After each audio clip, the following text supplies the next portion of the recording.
friends, and I am back here with another edition of Laugh Loves Local. I am sitting with restaurateur, businessman John Borston, who has recently opened Zach's Diner.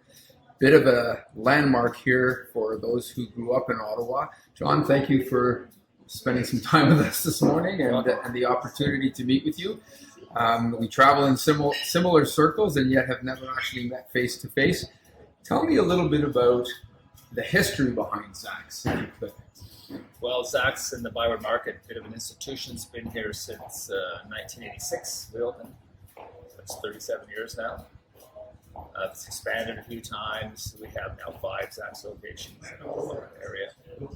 And it's just been going all along. It's just been chugging along for 37 years. It gets better and better. There's no question it's a landmark. I remember my days in university back at Carleton in the 80s where many a night would finish there. Well, we say it's where every good day begins and every great night ends.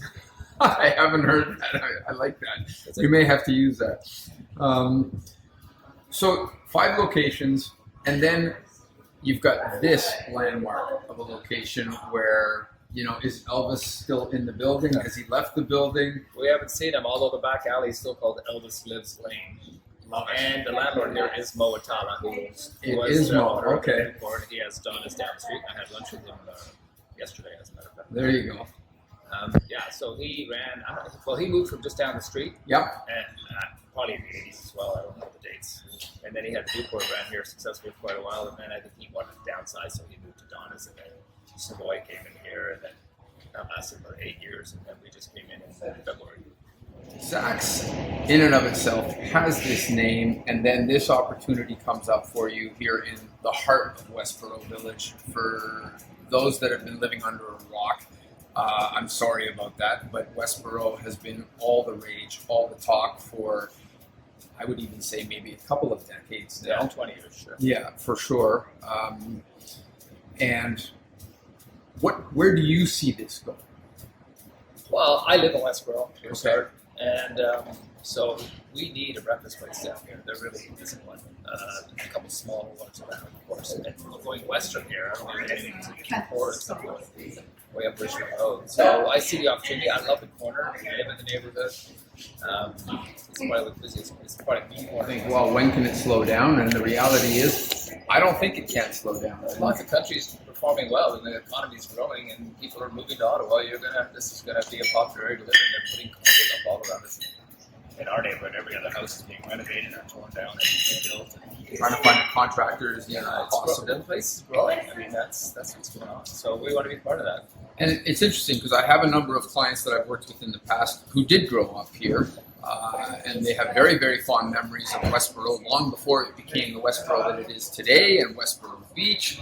And so as we talk a little bit about the history, you've suggested something to me this morning about your son being involved now in the business. Oh yeah. So my son, who just finished university, that's part owner of this location, and he'll be running it as well. That's exciting. Yeah. John, you've figured out a recipe that has worked.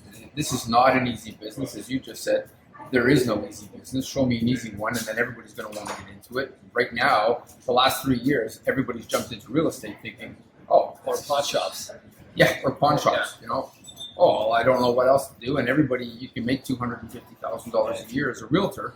Not so much. Yeah. Not so much when the average realtor is making about 60 grand a year. So you've figured out a recipe that works. Maybe talk a little bit about what that recipe looks like. I mean, there's no recipe. It's just you just need to spot the opportunity and find the right people to. Restaurant business has not changed. I've been doing it since I was 15, Okay. so over 10 years.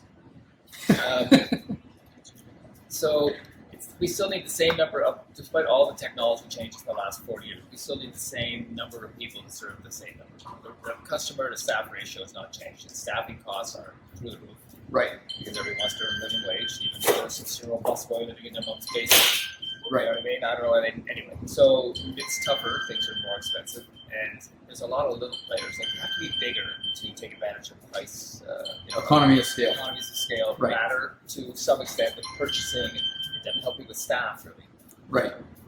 Overall, the business runs. The good news is all my competitors have the same problem: finding good people, That's a Yeah, so minimum very wage, astute yeah. statement. So the industry's changing, but not that much. There's probably less independence. I'm surprised we haven't seen a cleansing yet after post-COVID.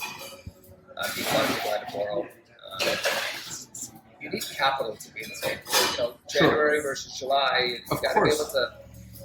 I was in the bike business for some 12 years, and yeah, the winters can be tough, and you plow your way through it. But you're right. I think you've had a very good reputation in a small city that has now become a big little city of doing a great job, exceeding people's expectations, offering good food, offering good service. So, hats off to you for that. And then this location, I think you're right. I don't know how you could lose in. Oh, we such could a screw it location.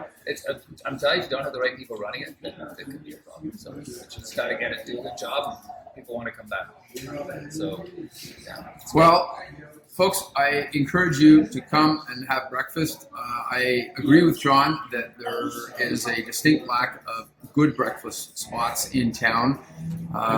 Great food, incredible location, and stop whining about the parking. There's plenty of parking. Just get out of your car and walk a block. Yeah, it's a walking neighborhood anyway. It is a walking neighborhood. So thank you again, John. I really appreciate you taking the time. I know you're busy. It is my hope that we're going to get lots of eyes on this so that we can get some fresh eyes in the restaurant, not just the regulars. And I'll certainly be a regular. Thank you, everyone.